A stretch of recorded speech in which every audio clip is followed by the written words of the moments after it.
Everyone, welcome back to our channel. हमारे channel का नाम है फाइंड योरसेल्फ। कैसे हैं आप लोग, कैसे जा रहे हैं आप लोगों के दिन। मैं यहाँ पे खिड़की पे खड़ी हुई थी, मैं देख रही थी कि सुबह यहाँ पे जल्दी सुबह हो गई है, रोड्स चालू हो गई हैं, लेकिन बस यही है कि जो दुकानें वगैरह हैं बहुत आराम आराम से खुल रही हैं। Let's see.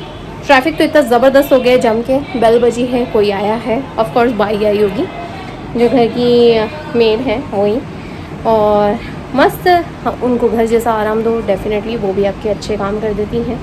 यहाँ पे यही है। और साथ में मैं यहाँ पे खड़े होकर देख रही थी कि ट्रैफिक अच्छा चलता फिरता है, लोग अपने काम में लगे हैं, पूरी दुनिया चालू हो चुकी है। हालांकि टाइम तो हो चला है, और टाइम हो रहा है एग्जैक्टली सुबह के।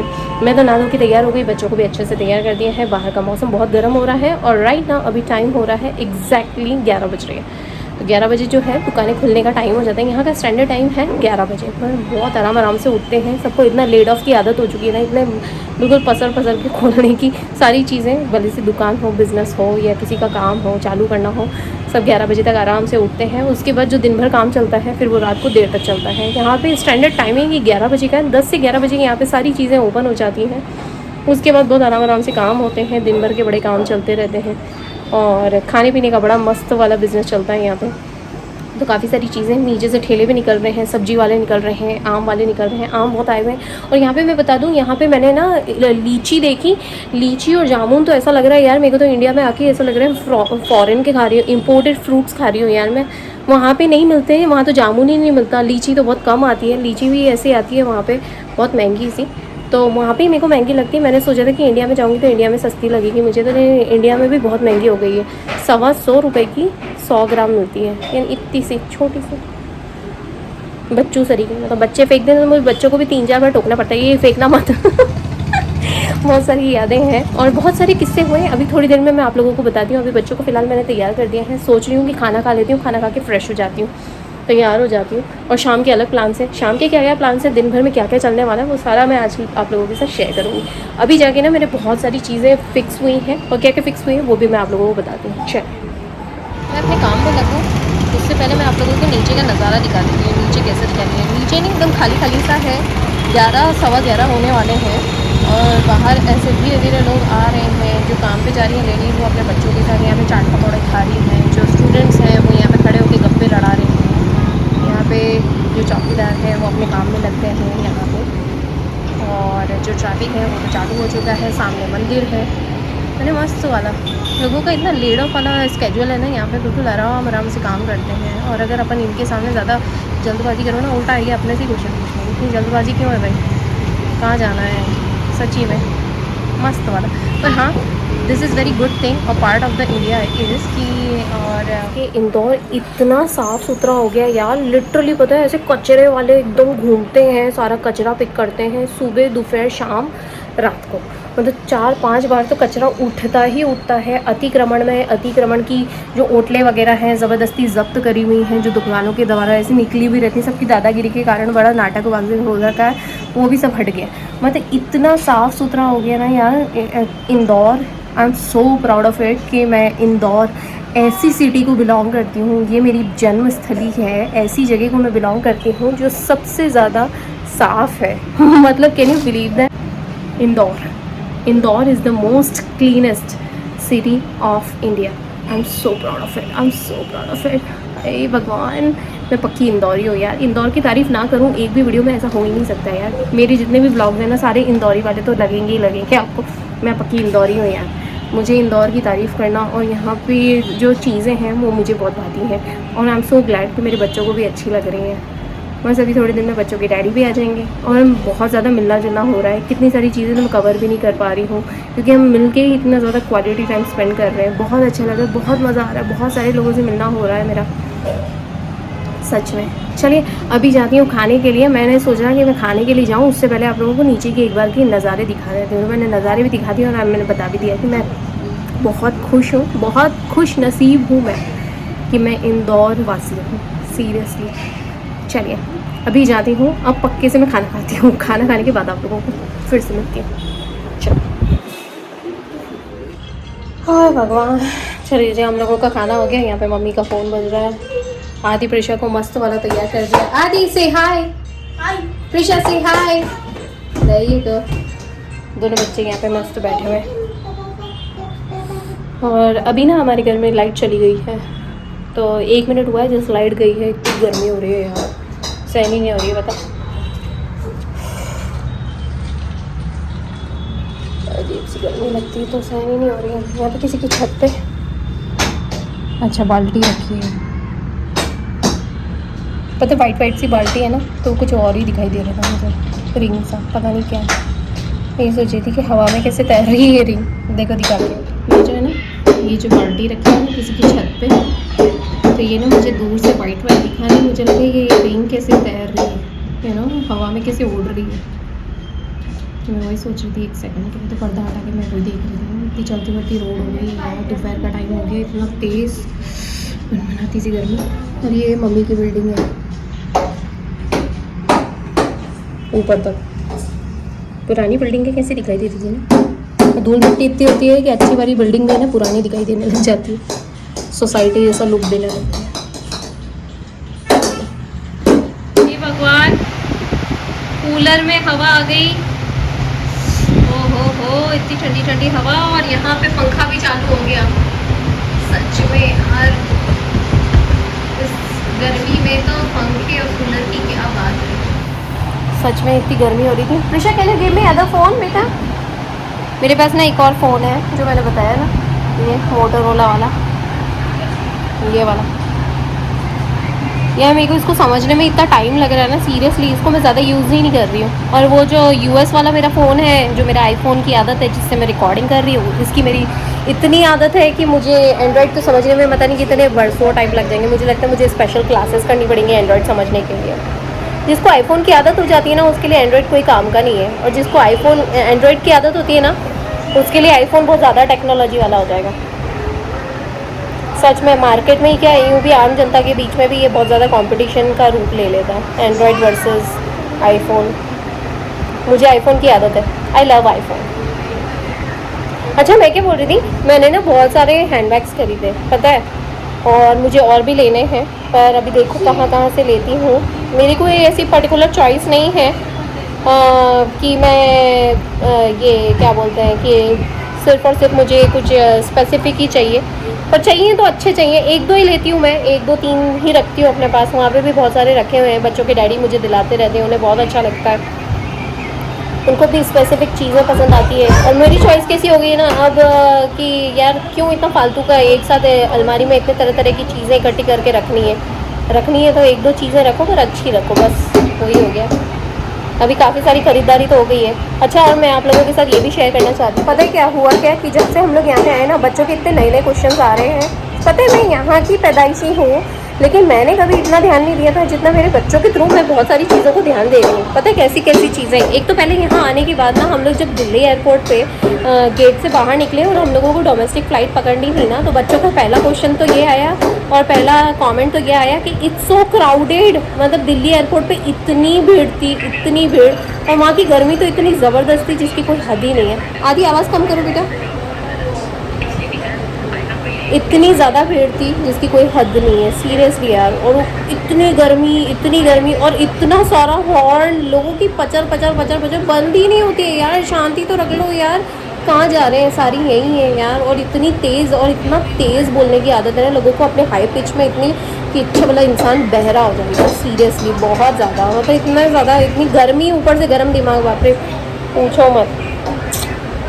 फिर दूसरा क्वेश्चन बच्चों का ये आया, दूसरा क्वेश्चन ये आया, जब हम लोग यहाँ पे आए ना, तो यहाँ पे जैसे बच्चे ना 2 व्हीलर 3 व्हीलर, जब इंदौर आए तब 2 व्हीलर 3 व्हीलर 4 व्हीलर, पैदल चलने वाले लोग इतने सारे इनको, और ठेला भी दिख रहा था इन लोगों को। तो जो चीज़ें थी ना, तो मतलब वो सड़क पे इनको एक साथ दिखाई दे रही थी। अब हम लोग जहाँ फॉरेन में रहते हैं ना, वहाँ पे मोस्टली 4 व्हीलर्स ही चलते हैं, 4 व्हीलर्स, और 2 व्हीलर्स अभी भी आए हैं इलेक्ट्रिक स्कूटर के रूप में, बट फिर भी, या बाइक के रूप में। बट जैसे 4 व्हीलर्स तो 4 व्हीलर्स ही हैं यार। 4 व्हीलर्स तो जैसे मतलब बच्चों को देखने की आदत हो गई है, और जिस तरीके से आज की जनरेशन है उनको सिर्फ 4 व्हीलर्स देखने की आदत हो गई है मोस्टली।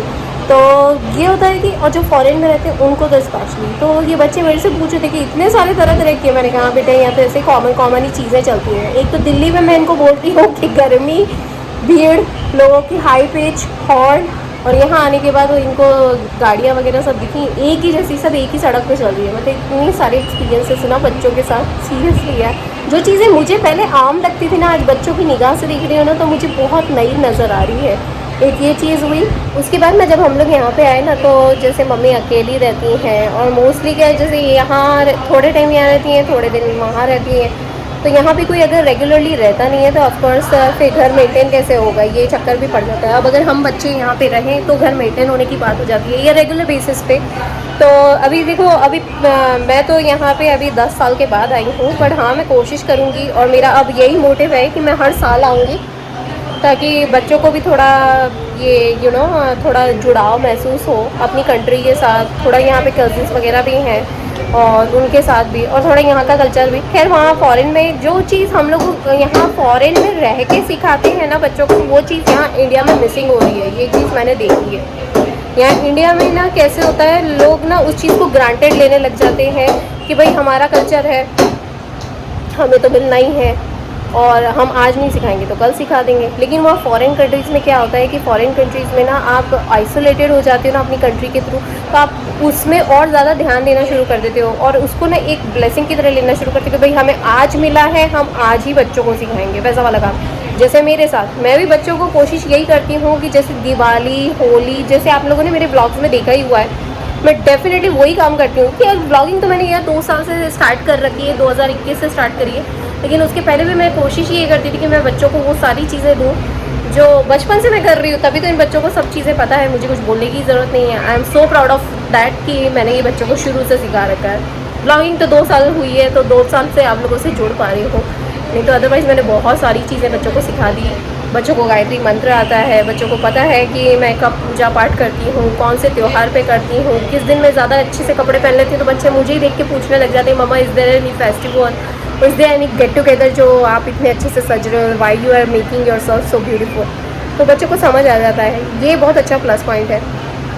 दूसरा मैंने एक और चीज़ नोट करी है, एक और चीज़ मैंने नोट करी है कि फॉरेन कंट्रीज़ में जैसे हर स्टेट की अलग अलग पढ़ाई होती है, सेम टू सेम यहाँ इंडिया में भी अलग अलग पढ़ाई होती है। हर स्टेट की पढ़ाई अच्छी नहीं है, कुछ स्टेट की पढ़ाई बहुत अच्छी है, जैसे राजस्थान की पढ़ाई बहुत अच्छी है, दिल्ली की पढ़ाई बहुत अच्छी है, मेट्रो सिटीज़ की मोस्टली पढ़ाई अच्छी है, और इंदौर की पढ़ाई बहुत अच्छी है। इंदौर तो यार ऑफकोर्स मेरे हर वीडियोज़ में आप यही सुनोगे कि Indore is the best. Of course अब मैं पक्की इंदौरी हूँ, तो यार मेरा जन्म ही अगर यहाँ हुआ है तो मैं डेफिनेटली यही की तारीफ़ करूँगी। और मुझे पता है प्लस पॉइंट्स बहुत सारे हैं, और अभी 10 साल के बाद आने के बाद तो मुझे इतने सारे प्लस पॉइंट्स नज़र आ रहे हैं ना, ट्रस्ट मी।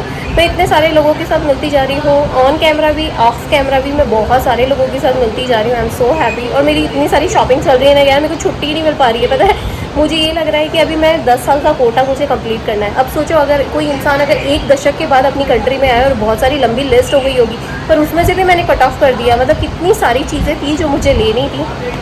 मेरी बातें भी ख़त्म नहीं होने वाली है, बहुत सारी बातें हैं। 10 साल के बाद तो मुझे इतनी सारी बातें याद आ रही है ना, मुझे ऐसा लग रहा है कि ये भी कर लो, ये भी कर लो। बस यही होता है कि ओहदा चेंज हो जाता है ना, जैसे अब मम्मा बन गए हैं ना, तो 2 बच्चे हैं, वो नज़रिया चेंज हो गया है चीज़ों को लेने का और देखने का। बस ये होता है। पहले हर छोटी चीज़ पे हंसी भी आती थी, गुस्सा भी आता था। अब हर छोटी चीज़ पे हंसी भी नहीं आती है, गुस्सा भी नहीं आता, ऐसा हो गया। सोच समझ के वो लगता है। और हाँ, पर ये है कि एक और चीज़ बता दूँ कि कुछ लोगों को जैसे सिर्फ बात करने की आदत थी। इंडिया में सिर्फ और सिर्फ लोगों को बात करने का इतना शौक़ है यार, शौक़ तो छोड़ो, मतलब लोग इस तरीके से आपको अकल झाड़ते नज़र आएंगे, मतलब अननेसेसरी आपको सिर्फ अकल ही अकल देते रहेंगे, खुद कुछ नहीं अपनाएंगे, सिर्फ अकल बांटेंगे। सिर्फ और सिर्फ अकल बांटना है उनको, और कुछ नहीं करना है। जैसे मैंने कहा ना आपको, 11 बजे तक उठते हैं, लेड ऑफ, बिल्कुल कुछ काम नहीं कर रहे हो तो भी। जैसे अभी मैं तैयार होकर बैठ गई हूँ, ये मेरा वहाँ का आम जिंदगी का पहनावा है, नॉर्मल सा टी शर्ट एंड लेगिंग। पर यहाँ पे अगर इस तरीके से तैयार होकर बैठ जाओ या कहीं बिल्डिंग में चले जाओ, कुछ कर लो, कहाँ जा रहे हो, क्या जल्दी है, अभी तो दुकान बंद है, इस तरह के तो क्वेश्चन आ जाते हैं। तो मुझे यही लगता है कि यहाँ पे सबको सिर्फ और सिर्फ आराम फरमाने की आदत है यार। मैं पता मैं सराफे में घूम रही थी, तो वहाँ पे मैंने ना एक मावे की दुकान देखी, मतलब मावा और थोड़ा सा मावा और दही मट्ठा वगैरह। डेयरी की दुकान तो बहुत अलग होती है, लेकिन जहाँ से मावा लिया जाता है ना, स्पेशली मावे की दुकान, वहाँ पे यार वो अंकल बैठे हुए हैं, मक्खी आ रही है, उड़ रही है, उड़ के चली गई, मक्खियाँ भिन भिन आ रही हैं, वो अंकल आराम से बैठे हैं, बस ऐसे ऐसे गमछे से उड़ा रहे हैं। क्या आराम है यार, इनके घर कैसे चलते हैं मुझे यही नहीं समझ में आता। सोर्स ऑफ इनकम कैसा होता है इनका, मेरे को ये नहीं समझ में आता। लोगों को ज़िंदगी कितनी छोटी सी है, कितना कुछ कर सकते हो आप। Life is so much of every day, you can do what ever, like कुछ भी कर सकते हो यार। एक एक दिन कीमती है, उस चीज़ की वैल्यू नहीं कर पा रहे। मुझे यही नहीं समझ में आता। फिर भी यार लोगों की किस्मत देखो, मेरे को सच में ये लगता है। मैं एक बात जानती हूँ, हमेशा मेहनत करती रहनी चाहिए और हार्ड वर्किंग कभी खाली नहीं जाती है। जो चीज़ मैं हमेशा शुरू से मानती थी वो आज भी मैं बोल रही हूँ कि हार्ड वर्किंग करते रहो। ये बैठ के मक्खियाँ उड़ाने से कुछ नहीं होने वाला है। आप बहुत कुछ कर सकते हो, मल्टीपल चीज़ें कर सकते हो एक टाइम पे, बस आपको फोकस चाहिए यार। क्या क्या नहीं कर सकते हो आप, सीरियसली। खैर एनीवेज, चलिए मैं थोड़ी देर में फिर कैचअप करती हूँ। और भी बहुत सारे पॉइंट्स हैं जो बच्चों के थ्रू मैंने बहुत सारी चीज़ें देखी हैं। साथ में बच्चों को ना यहाँ पे ना मेहंदी बनवाने का बड़ा शौक आया है। यहाँ पे हर मार्केट में ना कहीं पे भी जाओ, चाहे बर्तन बाज़ार हो, खजूरी बाज़ार हो, कहीं पे भी जाओ आप, और कपड़ा मार्केट हो, सराफा की दुकान हो, वहाँ पे खाने पीने की दुकानें तो इतनी मिलेंगी। और खाने पीने की दुकान के साथ सब ये जो होता है ना मेकअप वगैरह का, ये छोटा सा जनरल स्टोर वगैरह, ये सब अभी भी वैसे की वैसे ही हैं, कुछ भी चेंज नहीं आया। इनफैक्ट प्लस पॉइंट्स हो गए हैं। तो मैंने वही देखा, उसके साथ साथ ना छोटी छोटी सी टेबल लगा के ना मेहंदी मारने वाले भी बैठे हुए हैं। तो आदि प्रेशा को मैंने ना, जैसे मैंने आप लोगों को दिखाया ही था, हम लोग यहाँ पे आए हुए थे ना, तभी उसी दिन, उसके 2-3 दिन में ना हम लोग बर्तन बाजार गए थे। तो वहाँ पे ना मैंने बच्चों को मेहंदी के बूटे बनवा दिए थे। वो मेहंदी के बूटे बने, इनके 25-25 रुपये में छोटे छोटे से बूटे बना के दिए उसने। तो बच्चों का नाम लिख के, तो बच्चे इतने खुश हुए 50 रुपये में। और बहुत यहाँ पे ना एक तो ये चीज़ भी है, खर्चे बहुत बढ़ गए हैं। कोविड के बाद से ये हाल हुआ है कि जो चीज़ हम लोग, मुझे याद है, जो चीज़ मैं आज से 10 साल पहले ना 10-10 रुपये की बनवाती थी, ये छोटा सा बूटा ना 10 रुपये का बनता था, तो आज वही चीज़ ना डबल ट्रिपल भाव में हो गई है। एक छोटा सा होम डेकोर का मैंने एक जो होता है ना बंदरवाल होता है, वो मैंने देखा था उस टाइम पे 200-300 रुपये में आता था। आज वही बंदरवाल, यानी कि जो दरवाजे के ऊपर तोरण टांगते हैं ना, वो यहाँ पे आज मिल रहा है 1200-1300 रुपये का। तो मुझे यही देख के लगा यार, ओ माय गॉड, तो रॉकेट ही हो गया। मतलब कितने प्राइसेस बढ़ गए यार, छोटी छोटी चीज़ों के इतने प्राइसेस बढ़ गए हैं जिसकी कोई हद नहीं है। घी का भाव यार कितना तेज़ हो गया। वहाँ पर घी का भाव तो ऐसा लग रहा है सोना ही पी रहे हो यार। लिटरली मैं बता रही हूँ, इतनी सारी चीज़ें ना डिस्कस करने के लिए, क्या ही बताओ यार। और यहाँ पे ही नहीं, हर जगह, दिल्ली में तो अलग ही हाल थे यार। दिल्ली में तो हर छोटी जगह पे, और वहाँ पे तो ना ऐसे छोटी छोटी चीज़ों में ना आपको इतना ज़बरदस्ती का रजिस्ट्रेशन मार देते हैं। जैसे डीजी यात्रा, एयरपोर्ट पे से जैसे ही हम लोग बाहर निकले, डीजी यात्रा में अपना नाम डालो, आईडी डालो। क्यों डालो यार, हमारी मर्जी, हमें नहीं करना। हम इंडिया घूमने के लिए थोड़ी आए हैं, हम पर्टिकुलर अपने गाँव को घूमने के लिए आए ना भाई। और वहाँ पे ये ज़बरदस्ती वहाँ पे डालो, मैंने मना कर दिया। मैंने कहा भैया मेरे को तो नहीं चाहिए, ये फालतू जगह पे मैं रजिस्ट्रेशन नहीं करने वाली, मेरी आइडेंटिटी भी थेफ्ट होती है। क्या मतलब, अजीब गरीब चीज़ें हैं बाप रे, सच्ची में यार। इतनी तरह तरह की चीज़ें चल रही है ना, कुछ तो स्कैम ही चल रहा है। एयरपोर्ट पे भी स्कैम्स चलते हैं यार, सतर्क रहो बस, और क्या।